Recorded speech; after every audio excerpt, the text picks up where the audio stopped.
Did you know that Mark Twain was a Freemason?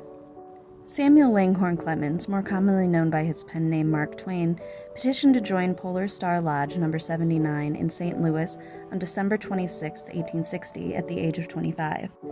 It is theorized that he was inspired to join while working as a river pilot, since that was the primary occupation of many of the lodge members. He received his entered apprentice degree relatively shortly after, on February 18, 1861, his fellowcraft degree on June 10, 1861, and finally his Master Mason degree on July 12, 1861. He then started working for his brother as his secretary, and they both moved to what was then the Nevada Territory. His fraternal activity was put on hold, and he was suspended from his main lodge. After returning to the States, he applied for readmittance to his lodge in 1867. Shortly after, he traveled overseas, and during his travels, he spent time in Lebanon and explored its connections to Freemasonry. He even commissioned a gavel made from a piece of cedar from Lebanon and sent it back to his home lodge as a gift.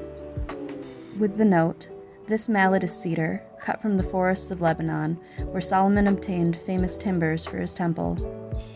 Clemens cut the handle himself from cedar just outside of the walls of Jerusalem, and the gavel was made in Alexandria, Egypt.